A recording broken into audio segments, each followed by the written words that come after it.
Portland, Oregon, January 2003. On a dull winter morning that blurred the city's edges into a smudged gray, an ordinary apartment at Willow Creek concealed an absence that felt anything but ordinary. Inside Unit 2B, the bathroom light still glowed, a towel hung damp over the rail, a set of clothes had been carefully chosen and folded on the bed, and the pair of shoes usually waiting by the door were gone.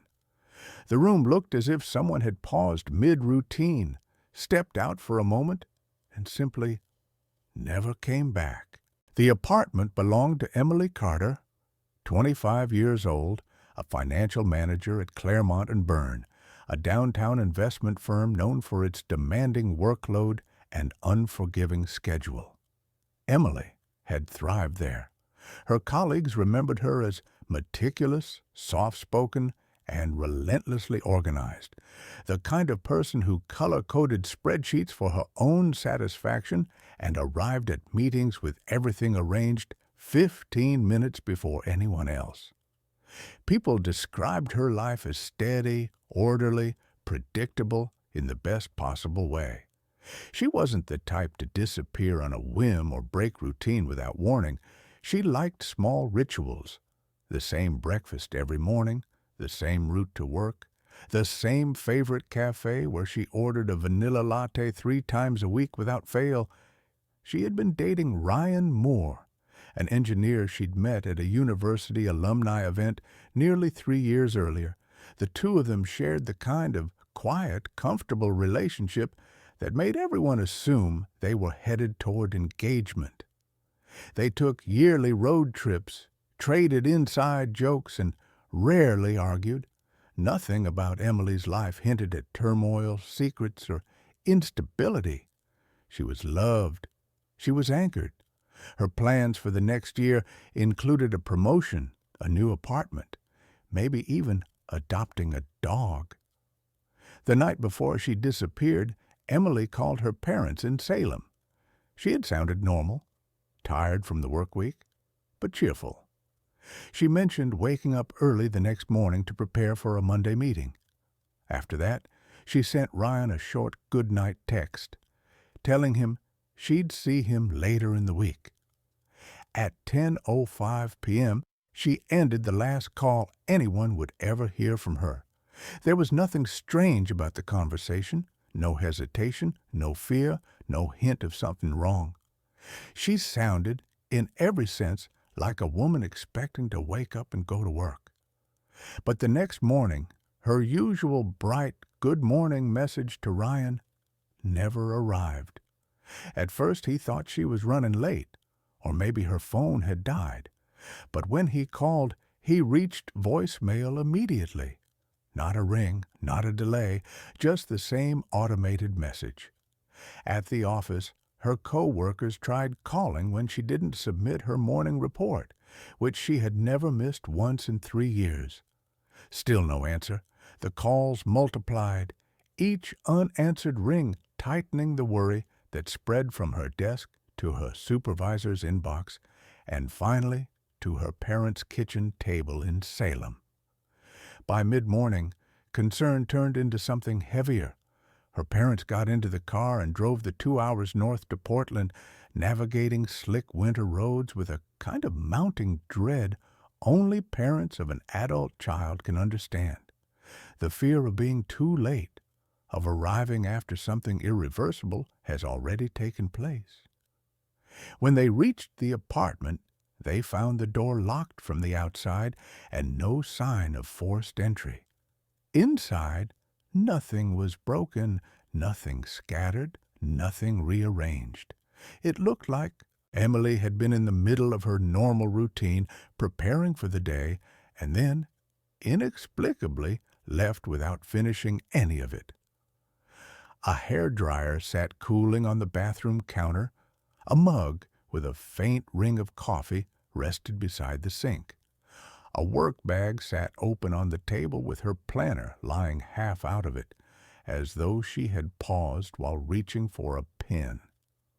Her mother called Emily's name into the quiet rooms, over and over, until her voice cracked and the sound dissolved into silence. Her father, Thomas Carter, felt the walls closing in, felt the wrongness pressing down on him. Something had stopped his daughter before she ever walked out that door. Police arrived shortly after. They took notes, asked routine questions, and performed a basic sweep of the apartment. With no blood, no overturned furniture, and no signs of struggle, they suggested that Emily might have left on her own. Maybe to clear her head, maybe for a spontaneous trip. It was the kind of explanation police give when the scene offers no obvious crime, and the victim is an adult legally allowed to walk away from her life if she chooses. Thomas rejected this instantly. Emily wasn't impulsive. She wasn't unstable. She wouldn't leave her bag, her wallet, her phone, her unfinished morning. She wouldn't vanish without telling anyone. The police assured him they'd be in touch, but their tone carried the unmistakable weight of a case they didn't consider urgent. 2 days later, a resident at a nearby apartment complex reported a silver Toyota Camry that hadn't moved since the previous afternoon. Police ran the plate, and it came back to Emily. The interior of the car offered nothing useful: a CD case, a few loose strands of hair, a partial fingerprint too faint for analysis. No wallet, no phone, no signs of a struggle. It looked in a way as ordinary and undisturbed as the apartment had been. Then investigators pulled the security footage from the parking lot. What they found would shape the entire case. At 12:04 p.m. on January 27th, a Camry, Emily's Camry, rolled into the lot, idled for about 30 seconds, and then a person in a white shirt stepped out and walked away. The footage was grainy, capturing only one frame every 3 seconds, and in every frame where the person's face should have appeared, a vertical bar from the iron gate in front of the camera aligned perfectly across it, blocking any identifying features.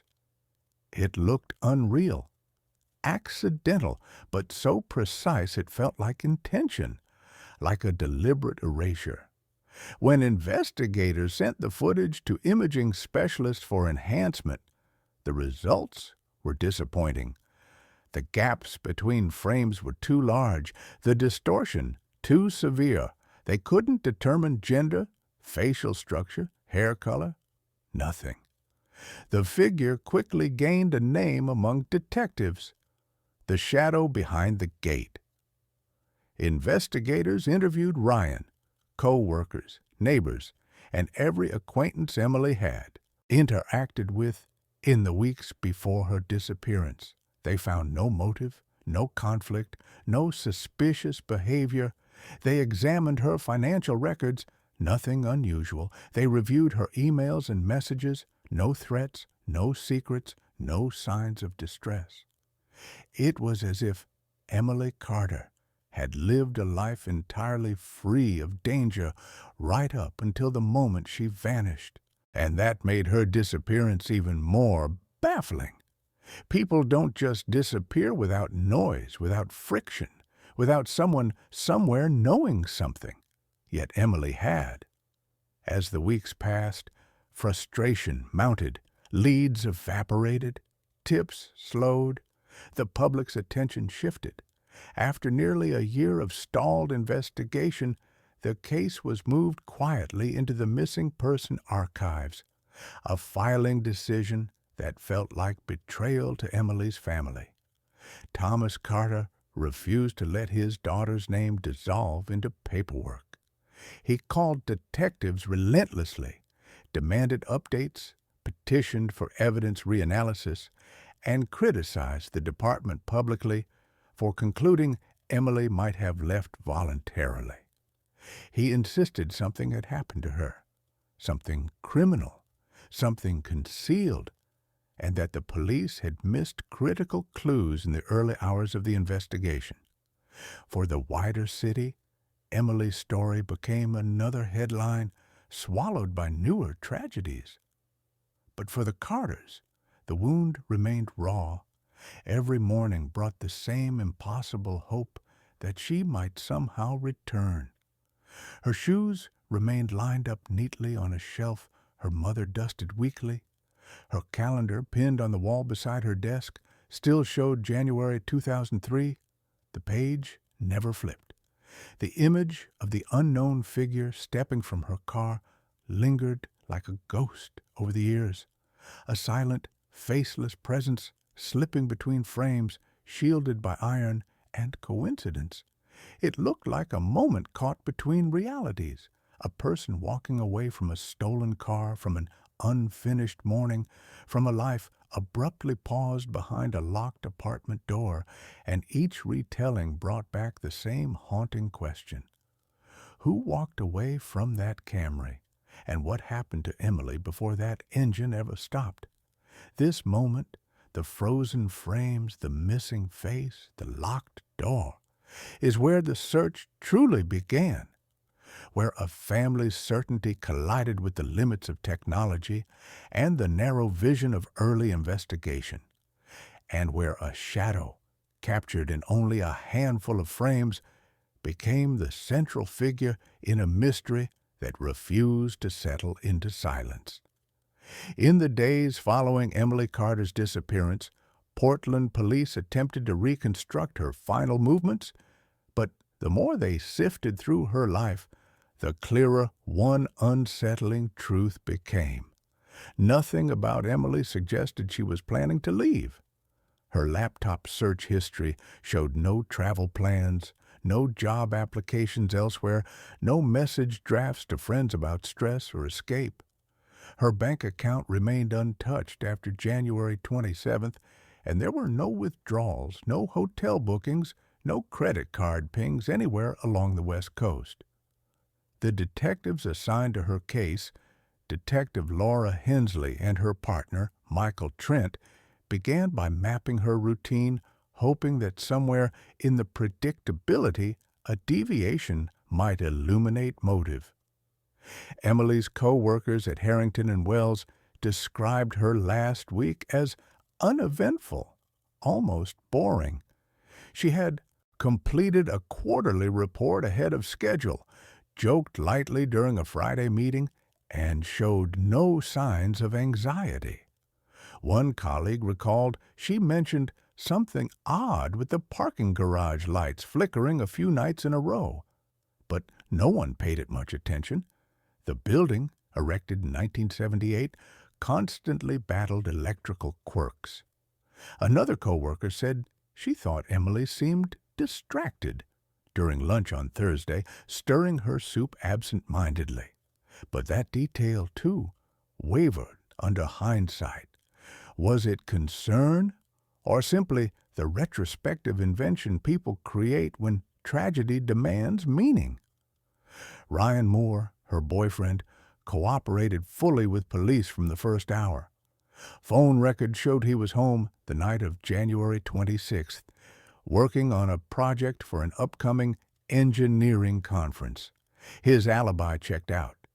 Even so, the detectives pressed him, circling repeatedly around the nature of their relationship.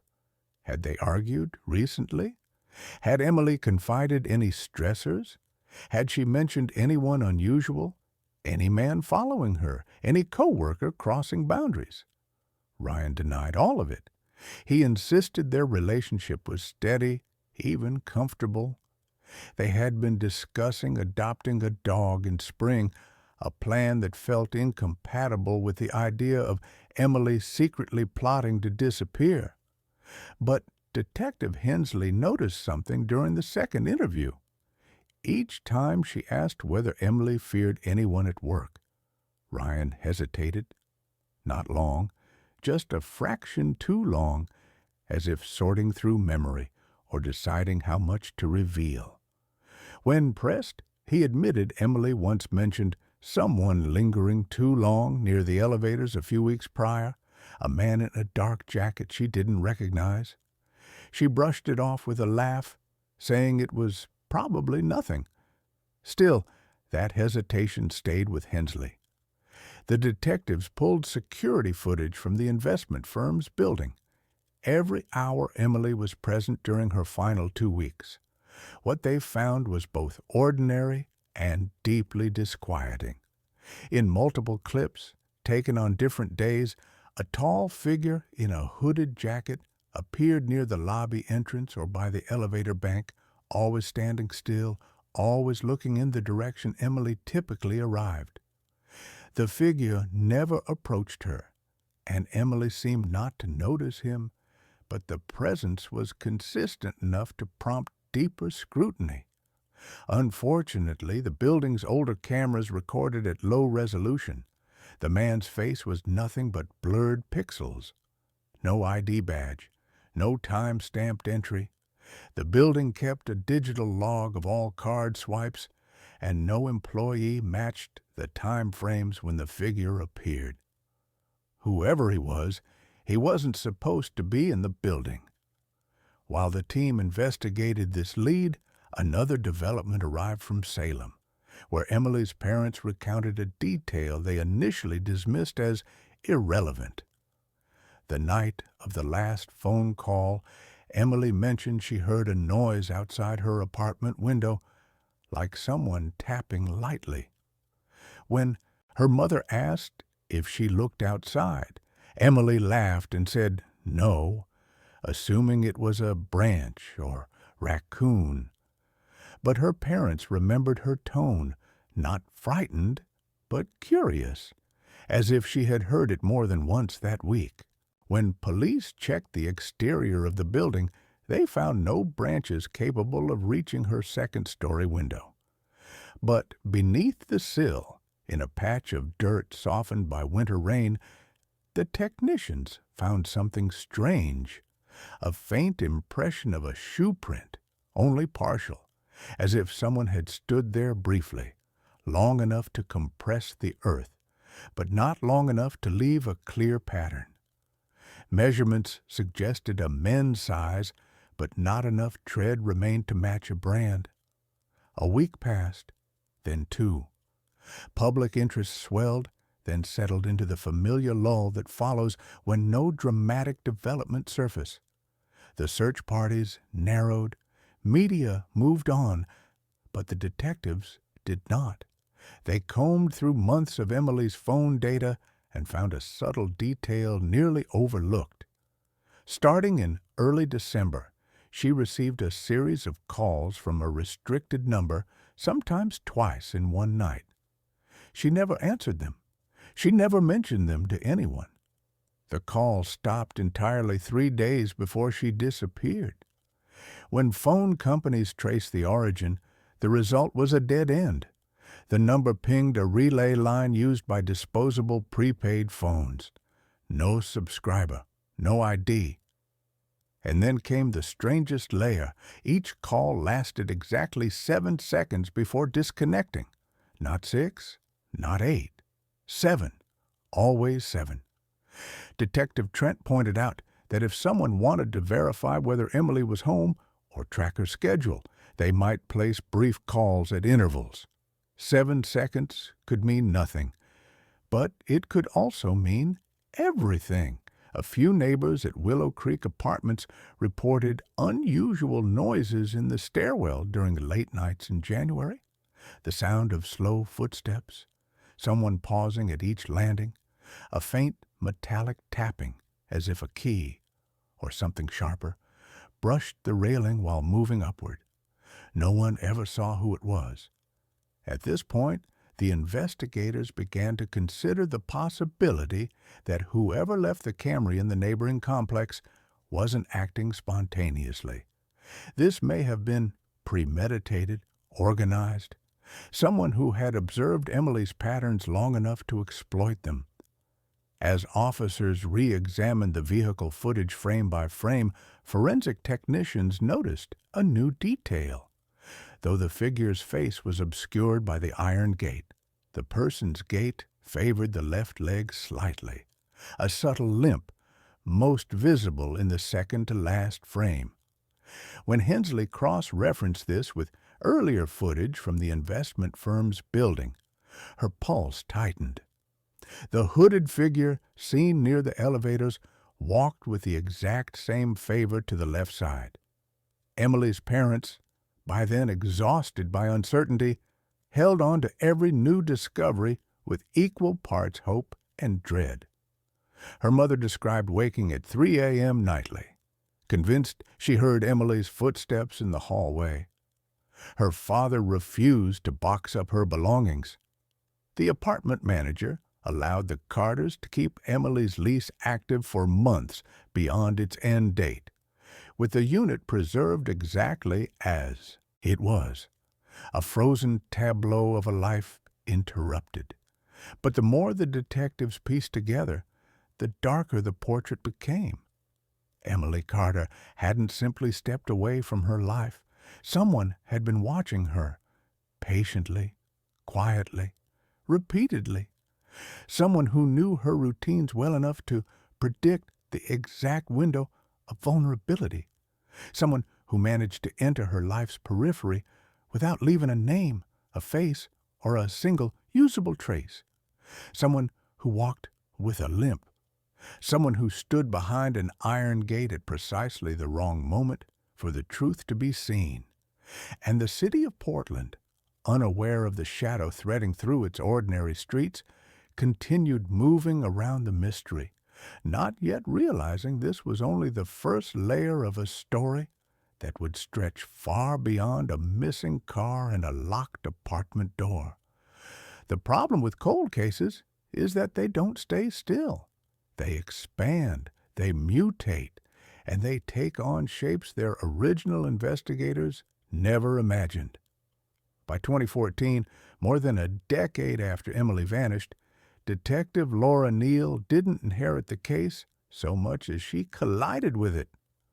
She was reviewing a stack of archived files for a departmental audit when the name Emily Carter surfaced again and again in marginal notes, in old requests for reanalysis, in letters written in a father's sharp, desperate handwriting. Something about the case bothered her immediately. It wasn't the lack of evidence. Plenty of cases had less. It was the pattern, or rather, the faint, unstable outline of a pattern she couldn't quite articulate. She began reading late at night, long after the precinct had gone quiet, flipping through brittle manila folders and photocopies that had yellowed unevenly at the edges. Every detail from 2003 felt suspended in amber. The locked door, the warm hair dryer, the parked Camry, the anonymous figure walking away. She read until the fluorescent lights above her buzzed and dimmed, until she realized she had stopped perceiving the case as history and had started feeling it as intrusion, as if something unfinished was leaning forward from the past, waiting for her to notice the one thing everybody else had missed.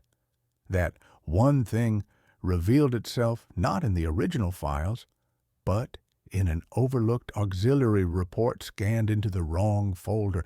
It concerned a burglary that took place 8 months before Emily disappeared, not in Portland, but in Corvallis, 60 miles south. The connection seemed absurd at first. Different city, different victims, different circumstances, but the report included security footage. A hooded figure entering a garage at night, moving through shadows, ignoring valuables, leaving with nothing.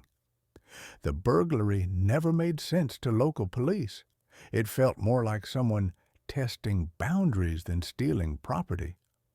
When Laura compared the timestamp with the behavior described by witnesses in Emily's case, the odd, decisive movements of the unidentified figure leaving the Camry, something in her tightened. She requested the original analog tape from evidence storage. She spent hours enhancing the frames, adjusting contrast, isolating motion blur, trying to extract meaning from the distorted images. Then came the moment she didn't expect. Buried deep in the Carter file were older materials predating 2003. Letters written by Thomas Carter, documenting strange phone calls Emily had received in 1995 when she was only 17. Anonymous calls. No voice, only breathing. At the time, police dismissed them as pranks. But the more Laura compared the reports, the more a small, chilling possibility emerged. This wasn't just a disappearance. It might have been a story that started long before 2003. What pushed her deeper was a physical quirk she couldn't shake. On the 1995 surveillance tape, the one recorded at Emily's old high school after a break-in, a shadowy shape moved through the courtyard, posture slightly hunched, left leg absorbing less weight than the right. There were too few frames to make anything definitive of it, but Laura requested the still photographs from that 1995 tape and placed them beside the two ambiguous frames of the hooded figure in the 2003 parking lot footage. The resemblance wasn't strong enough for a positive forensic match, yet the silhouette was disturbingly similar. The subtle forward lean, the left leg carrying slightly less weight, the naturally relaxed swing of the arms. And the unsettling question rose like a tide she could not push back. If those frames depicted the same person, he should now be in his late 40s or early 50s. Yet witnesses described the figure in the 2003 footage as moving with the agility of someone far younger, almost unnervingly light on their feet, more like a man in his 20s than someone approaching middle age. Something about the physics of the body and motion simply didn't add up. Laura didn't tell anyone at first. She kept the folders on her desk face down, as if afraid the case itself might overhear and react. Bureaucracy had trained her not to trust instinct, but the instinct in this case felt like a hand pressing firmly on her shoulder, guiding her toward a truth fractured across time. She spent weeks tracking every minor detail: gas station receipts from 2003, noise complaint logs from Willow Creek, employment records from Emily's firm, archived phone data. It was thankless work, miles of paper and digital dust, and yet she couldn't shake the certainty that something coherent lay underneath the fragments, a structure, a logic, an intention. Cases don't stalk victims across decades without a reason. Predators don't wait 8 years and strike only once, unless, of course, the earlier events hadn't been recognized as an attack at all. Her breakthrough came in an unexpected form. A clerk from the records division emailed her regarding a misfiled audio cassette discovered during a storage reorganization. It was labeled only with a date, February 1996. Laura had no idea what it contained. When she played it, the tape opened with static, then a flat mechanical hum. After 20 seconds, the sound deepened, not a voice, not speech, but a rhythm, a cadence, breathing, controlled, deliberate, close to a receiver. She froze. The tape was logged originally as evidence in a harassment complaint Emily's parents had filed after another series of silent calls. At the time, the recording was deemed insufficient for analysis.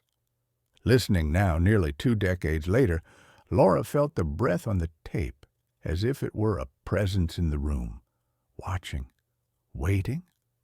The more she pieced together, the less she believed Emily's disappearance was spontaneous.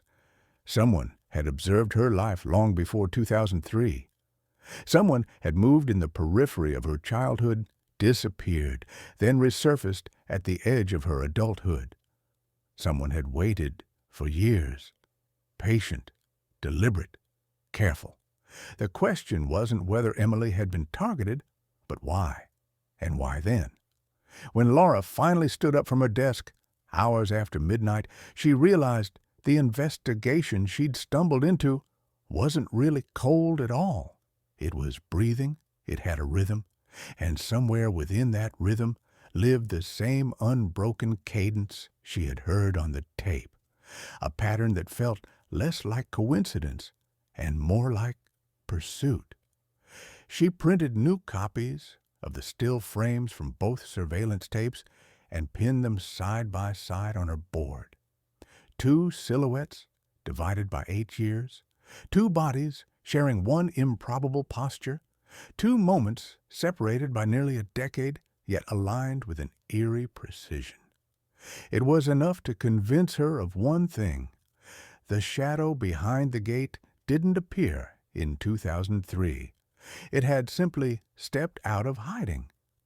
Even with the photos laid side by side, even with the faint resemblance that was more unsettling than conclusive, no one could deny one fact. The hooded figure that kept appearing across decades did not weaken, did not slow, did not show a single sign of aging. And that alone pushed the entire investigative team into an impossible paradox. If this truly was the same person, then he was resisting time in a way that was unnatural. So unnatural that some investigators refused to even speak the thought out loud. Because the moment you questioned whether the figure was human, the case risked spiraling into something too broad, too ungrounded, too dangerous to pursue directly. But something else, something much more concrete, began to emerge from the data the team had sifted through for weeks.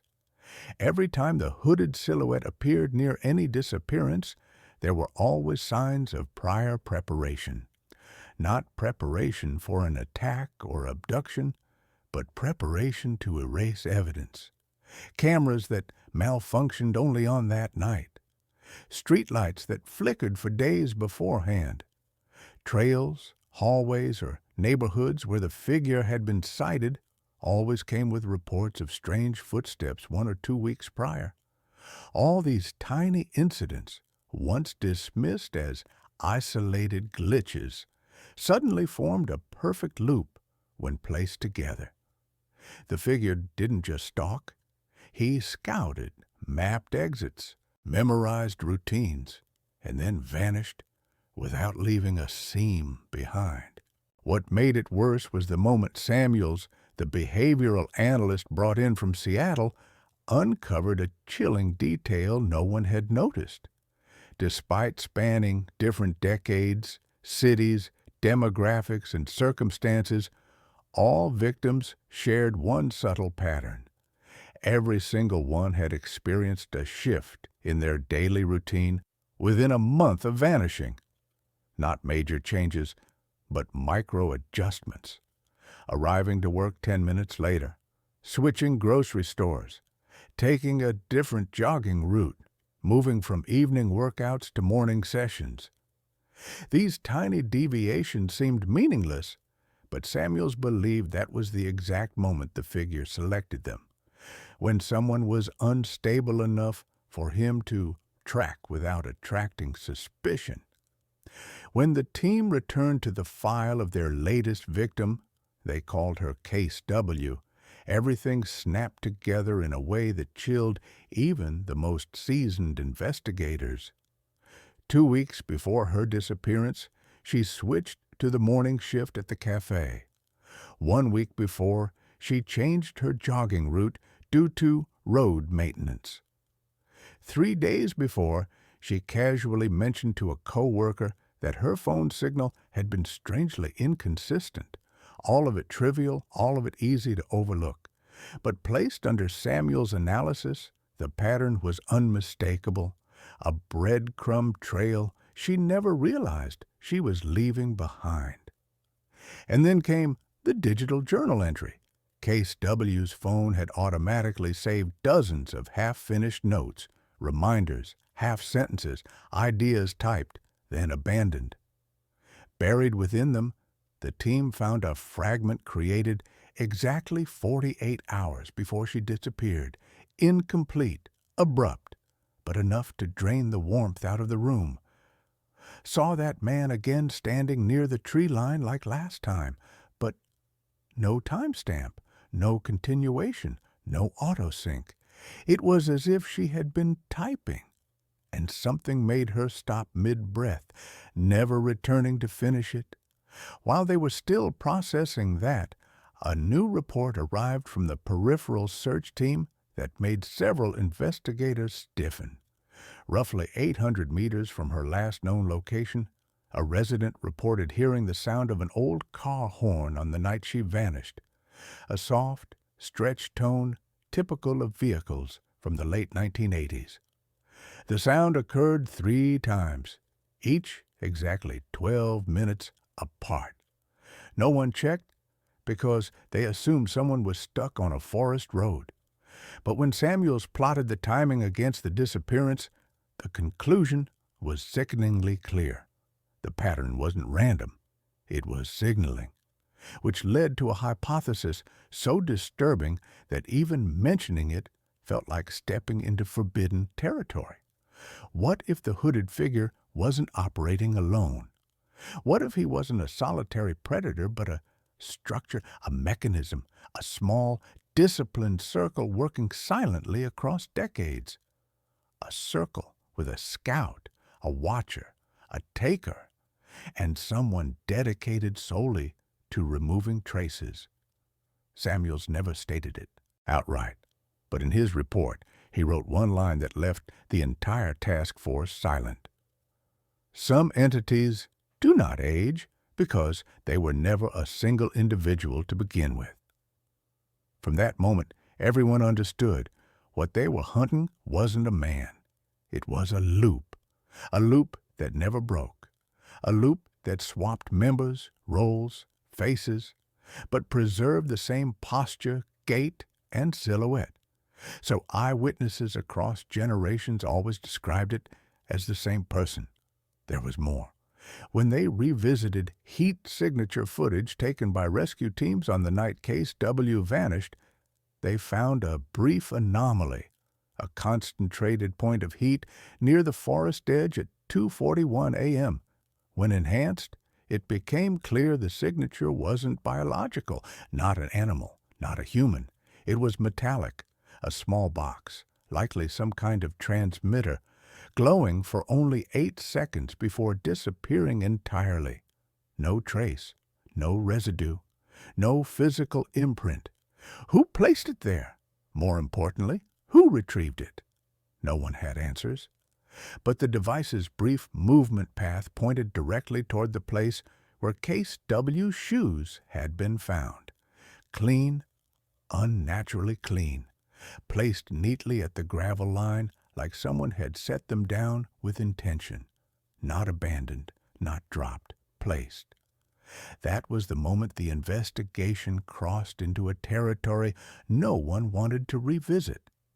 The underground organization dubbed Hollow Pine Circle, rumored in the 1970s to stalk drifters and hikers, study them for months, and make them vanish off the map. No proof had ever been found, only whispers, only fear. But when Hollow Pine Circle's archived sketches were finally brought back into the light, Samuels froze. A 1974 witness sketch of the group's so-called Forest Sentinel, the member responsible for tracking prey, showed a figure leaning slightly forward, left leg bearing less weight, one arm hanging naturally lower than the other. The same posture. Not vaguely similar, not close. Identical. Down to millimeters of proportion, and at that point, the team understood. The thing they had been chasing for 60 years wasn't a timeline. It was a root system, deep, ancient, and growing in the dark long before anyone realized it existed. Once the behavioral profile linked the hooded figure to the Hollow Pine Circle, the investigation shifted from a missing person inquiry into something closer to an excavation, as if the team were brushing dust off a buried structure whose foundation stretched far beyond the disappearance of Case W or even Emily Carter or the hikers of 95. Samuels warned them that if the circle truly operated in generational layers, then every thread they pulled risked exposing not just an individual, but an engineered tradition, a ritual shaped by time, secrecy, and meticulous pattern-keeping. The deeper they went, the more it felt as though someone had designed these vanishings with architectural precision. The first fracture in the case came from an unexpected place, an inventory ledger from a defunct security camera parts distributor in Tacoma. The warehouse had closed in 2002, but its old records were kept in municipal storage. When an intern cross-referenced the distributor's client list with areas surrounding historical disappearances, the overlap was staggering. 37 locations tied to disappearances between 1974 and 2003 had purchased an identical component, a timing modulator that caused security cameras to skip frames in patterns so subtle they resembled natural interference. This wasn't a malfunction. It was a controlled blind spot, a mechanism the circle appeared to rely on for decades. The modulator's design indicated high technical sophistication, but its power source was primitive, a soldering method consistent with equipment from the early 1980s. This combination of archaic and advanced suggested something unsettling. The circle learned, adapted, and incorporated new tools, but always preserved some older core methods, like a tradition passed down not through written instructions, but mentorship.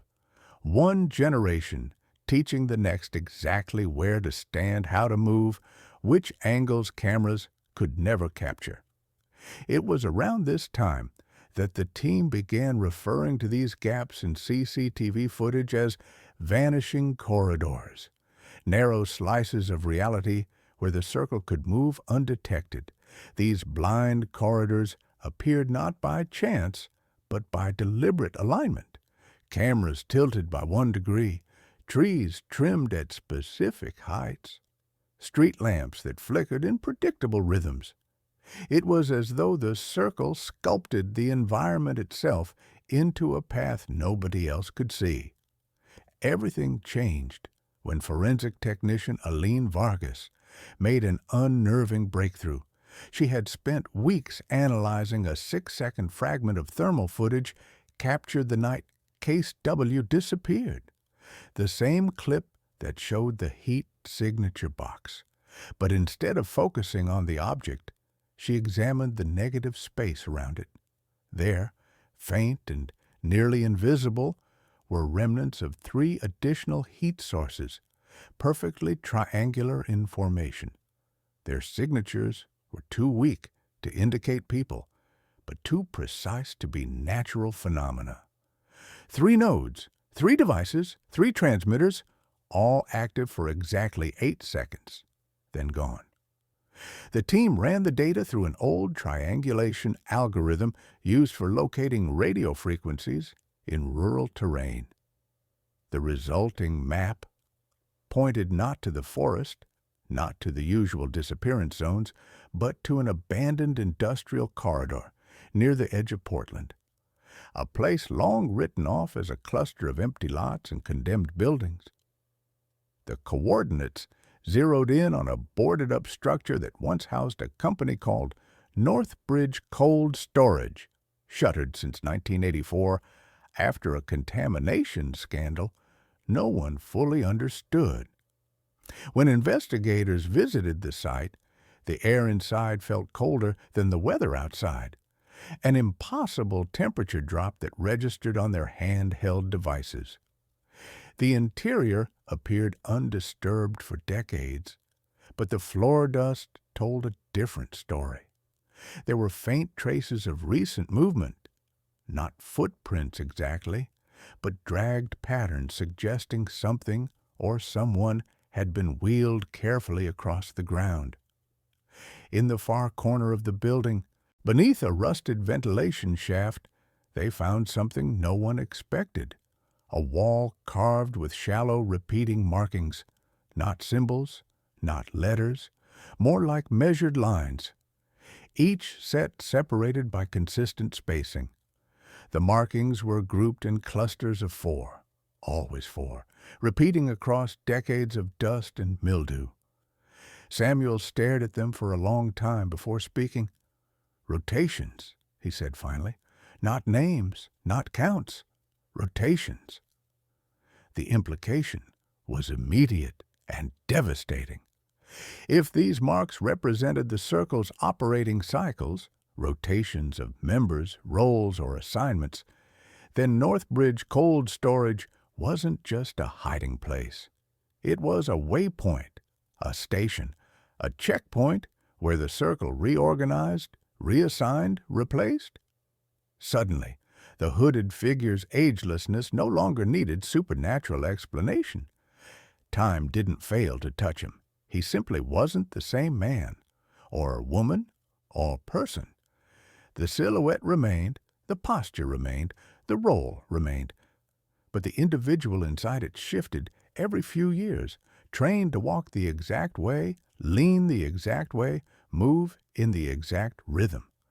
A human role passed like a ledger entry, a generational mask. But there was an even darker discovery. On the opposite wall, someone had etched a single phrase, shallow but deliberate, preserved beneath decades of grit. "The door opens for those who are already inside." Nobody on the team knew what it meant, not fully, but its meaning echoed implicitly through the structure of the circle. Those chosen were not recruited. They were groomed, pre-selected, watched long before they ever realized someone was watching. The investigators had been searching for how the circle found its victims. But the real question, the deeper question, was how the circle found its members. And that question would soon lead them toward the oldest record of all, a 1961 missing person case from a logging town south of Eugene, dismissed for decades as a runaway. A case involving a boy who vanished into the woods one night, a boy later found, a boy who returned different, and whose adult life, pieced together from scattered employment records, placed him in Portland in 1984, the very year Northbridge Cold Storage shut down. The first documented sentinel, the first hooded figure, the first shadow behind the gate. The circle, it seemed, did not merely erase people. Sometimes it kept them. After the discovery at Northbridge Cold Storage, the task force returned to Portland with a sense of grim momentum. Not hope exactly, but the rare feeling that something hidden for decades had finally shifted, as if a stone long embedded in the dark had rolled an inch to reveal a seam of deeper shadow beneath it. The warehouse alone didn't explain Emily Carter's disappearance, but it reframed the investigation entirely. She wasn't simply another missing person swallowed by circumstance. She was part of a structural pattern, a rotation, a design that seemed to precede her existence by half a century. Still, as the team gathered in the low-lit operations room that night, surrounded by whiteboards crammed with maps, symbols, timelines, and fragments of CCTV stills, a quieter question began to surface. Why Emily? Out of all possible targets, what placed an ordinary financial manager into the trajectory of an engineered organization like the Circle? Agent Samuels had no definitive answer, but he pointed to a pattern they could no longer ignore. Each victim lived a life defined by predictability. Baroufs, routines, schedules, people whose days could be forecast like weather. Quiet, structured, easy to anticipate. If the Circle required precision in their operations, then their victims' lives needed to be equally predictable. Emily, with her meticulous morning rituals, consistent commute, and unchanging habits, fit that profile with surgical accuracy. The next breakthrough came not from the warehouse, but from an old evidence box, one that had been sealed for years following a dead-end search shortly after Emily vanished. Inside was her office keycard, a mundane piece of plastic that had yielded no leads in 2003. But when technician Vargas scanned it again in 2023, she found something strange. The last recorded use of the card wasn't the morning Emily disappeared. It was 3 days earlier. According to building logs, someone had entered her office at 11:42 p.m. on January 24th using her credentials. That late-night access had never been flagged because the software in 2003 only auto-reported anomalies if the card was used after midnight. Whoever entered came in just under the threshold and stayed for 14 minutes. No one had checked the security footage at the time because the hallway camera on that floor had been temporarily offline for maintenance. But now, with the circle's timing modulator theory, the team understood. That blind spot hadn't been a failure. It was a corridor, a manufactured gap. They cross-referenced employee schedules, cleaning logs, and overnight security rotations from that week. Nobody was on that floor at that hour. The visitor had been alone. Samuels concluded the simplest explanation was the most chilling. Someone in the circle gained access to Emily's key card before she ever went missing, entered her office, copied documents or data the team had yet to identify, and returned the card without her knowing. But for what purpose? Emily's job at the investment firm was administrative, low risk, low sensitivity. Unless the circle wasn't looking for information, unless they were looking for her. When detectives interviewed Emily's closest co-worker, a woman named Dana Patel, she revealed a detail that had seemed trivial 20 years ago, but now felt like a fracture line in the narrative. A week before she disappeared, Emily had complained that someone kept rearranging her desktop files by alphabetical order. Not a big deal, she had said, just annoying. But Emily was the kind of person who manually organized everything. Emails, documents, even the icons on her screen. Dana assumed it was a software update glitch. Now, the team saw something else, an intrusion. Someone had remote access. Someone had explored her workflow. Someone had mapped her routines long before they touched her keycard. That same week, Emily had also mentioned seeing a man standing outside the parking structure, motionless, hands in pockets, facing the entrance. She joked about it, said maybe she'd picked up a secret admirer, but she never described his face. She only said he stood funny, like his weight wasn't distributed right. That detail seized Samuel's attention, the same posture, the same imbalance, the signature gait of the sentinel, the same silhouette seen walking away from her abandoned Camry, the same figure who appeared in the Case W thermal footage 18 years later. They were no longer looking at a single actor. They were tracing a lineage. By the time the team pieced these details together, months had passed, and public interest had begun to fade again. Reporters stopped calling, leads dried up, cold storage yielded no further artifacts. And every time they tried to map the circle's communication patterns, they found only dead bandwidth and empty carriers, signals that went nowhere, reflections bouncing off abandoned infrastructure. It was as if the circle had sensed the investigation edging too close and, like a living organism, folded itself back into the dark, reverting to dormancy until the threat passed. In early autumn, The task force convened one final time. A long table, fluorescent lights that hummed faintly, a sense of exhaustion pressing on every shoulder. They reviewed what they had. Rotations on a warehouse wall, a network of engineered blind spots. The silhouette of a role passed through generations, and hints that Emily had been observed long before she vanished. But no perpetrator, no usable DNA, no recovered device, no traceable signal, no body, no certainty. And without those things, the machinery of procedure had only one setting left. The case would be downgraded, the task force dissolved. The disappearance of Emily Carter, after 20 years of speculative threads, investigative breakthroughs, dead ends, and glimpses of a conspiracy too old to fully decipher, would be transitioned back to the Portland Missing Persons Unit, a polite, bureaucratic burial.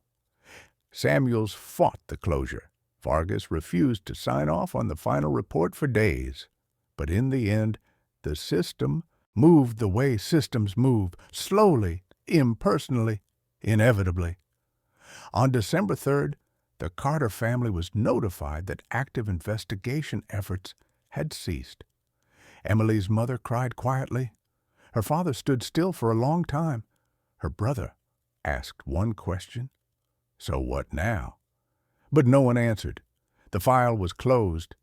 The corridors fell silent again. And yet, buried beneath the fatigue and resignation, a single unresolved truth remained. Whoever stepped out of Emily's Camry on the security tape wasn't acting alone. They weren't improvising. They were performing a role, a rotation. And somewhere, whether in Portland or far beyond its edges, someone else was being groomed to take that role next. The circle had not ended. It had merely moved on, and Emily Carter's disappearance, like those before her, would remain suspended in that unnatural, deliberate quiet, a shadow preserved by design, a question without a key, a story whose ending refused to be written. Until one day, years later, when a new disappearance would echo the old one, carrying the same signature, the same blind corridor, the same impossible gate. But that, the investigators would say, long after the Carter case faded from headlines, was where the end finally began. Not with answers returned, but with a pattern repeating, one time too many. For almost a decade after the cold storage discovery, the investigation into Emily Carter's disappearance entered what detectives came to call the long quiet, an era defined not by new information, but by the slow erosion of urgency. Funding shifted to newer cases, personnel retired, and the task force shrank from 14 members to 6, then to 2, then eventually to none. By 2014, the case file lived inside a beige metal cabinet on the 4th floor of the Portland Justice Center, its label curling from age, its corners ice softened by the hands that had once believed they were holding something solvable. Every year, on January 27th, Thomas Carter would still visit the precinct. He no longer demanded action. He only asked if anyone had seen anything. The answer was always the same: no. No footage, no leads, no movement. Detectives who joined the Bureau after 2010 barely recognized Emily's name.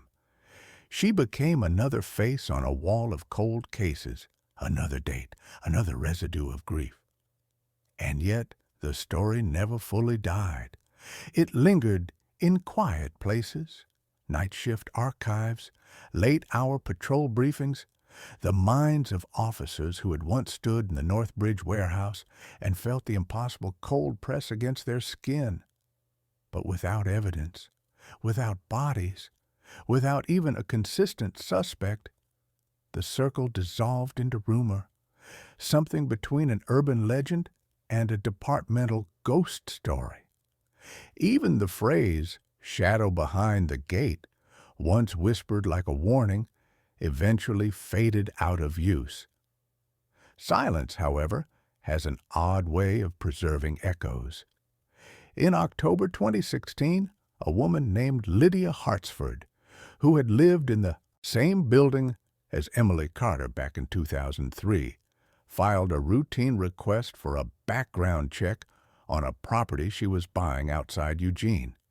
The clerk processing her paperwork noticed a note in her file. Historical witness in active disappearance. Refer to CID archive if contact attempts are made. The clerk, bored and curious, opened the digital version of the archive. She scrolled until she reached a photo taken during the original canvassing of Willow Creek Apartments. A grainy image of residents gathered in the hallway, looking down as detectives worked behind the door of Unit 2B. One person in the photo did not match the tenant list or the roster of interviewed individuals. A man standing just behind the stairwell banister, half obscured, head lowered. He wore a hooded jacket, pale gray pulled too far forward. His posture matched almost perfectly the early composite sketches generated from the Camry footage. Left shoulder, lower than the right, weight settled onto the right leg, one hand tucked into the jacket pocket, as if holding something small and square. The timestamp on the photo read January 29, 2003, 2 days after Emily vanished. 7 hours after the Camry was found, and yet that man had never been identified, never interviewed, never mentioned in any witness statement. The clerk forwarded the anomaly to her supervisor. The supervisor forwarded it to the cold case inbox. Weeks passed before anyone opened the email. When the file finally reached Detective Raymond Miles, one of the few officers still familiar with the circle theories, he printed the photo and stared at it for nearly an hour. There was no proof that the man was relevant, no reason to assume he was connected. It could have been a neighbor, a passerby, a delivery worker caught at the wrong moment. But something in the posture struck him, that eerie stillness, that quiet ownership of the space around him. Miles reopened the dormant case and compared the image to every known photograph tied to disappearances within the circle's suspected pattern zones. Although he couldn't make a formal identification, the silhouette was consistent with at least 4 appearances. A figure captured near a bus depot in 1995. A blurred man walking past a shuttered theater in 1987. A shape reflected in the lacquered surface of a diner window in 1979. And a partial shadow beside a fire escape in 2003. Always the same angle, always the same stance, always the same distance. Close enough to observe, never close enough to engage. The behavioral profile called it witness positioning, the act of standing just beyond the boundary of detection, yet within the space of significance, as though the individual were not merely committing or overseeing the event, but watching its unfolding with ritual attention. If this figure truly represented the Circle Sentinel, then it suggested something chilling about Emily's disappearance. She had been observed not only before she vanished, but after, watched even during the investigation of her own absence. But the photo offered nothing more than implication, no face, no resolution, nothing admissible, nothing actionable. And so, quietly, almost apologetically, the Bureau prepared the formal closure recommendation. The draft of the closure report circulated in early 2017. It described Emily as presumed deceased, her case classed under unresolved disappearance, no further investigative avenues. Thomas Carter was notified. He accepted the meeting without protest. He had known for years that this moment would come. The review board convened on a rainy Thursday morning in March, the sky over Portland sinking into its familiar winter gray. A panel of 7 officials sat around the long oak table, reading through summaries that had been rewritten so many times they no longer felt tied to the girl they described. Miles attended, though he had no speaking role. His presence was perfunctory, symbolic at best. Yet the final minutes of the session did not unfold as expected. As the board chair prepared to sign the closure recommendation, a junior analyst entered the room carrying a thin file, her face pale, her voice unsteady. She apologized for the interruption, but said the material had been flagged as requiring immediate review due to a timestamp conflict. The board chair frowned, but allowed her to proceed. Inside the file were 2 items: a printout of the 2003 hallway photo with a hooded figure and a second photograph, captured 14 years later in February 2017 by a traffic camera near a construction detour on East Hawthorne Boulevard. In the far left of the frame, partially obscured by scaffolding, stood a man in a pale gray hooded jacket. Same posture, same lean, same stillness, same distance from the scene. The time stamps on both photographs, taken 14 years apart, were identical to the minute, 7:12 a.m. A coincidence, the analyst admitted, was possible, but what unsettled her was the alignment of the shadows. They fell at the same angle despite the photographs being taken in entirely different locations under entirely different light conditions, as if the man had positioned himself deliberately, precisely, ritualistically, as if he were marking something, watching something, waiting for something. The board chair set the pen down. The closure recommendation was withdrawn, and somewhere in the recesses of a traffic camera's lens, the hooded figure, the shadow behind the gate, stood silently, unchanged by time, as though 14 years were nothing more than a single breath drawn in the dark. Emily Carter's case would not be closed, not yet, because whatever the circle was, whatever it had been, it was not gone. It was awake, and the shadow had returned. Thanks for watching. I hope to see you again in the upcoming videos. Please subscribe to the channel and follow the exciting videos coming soon.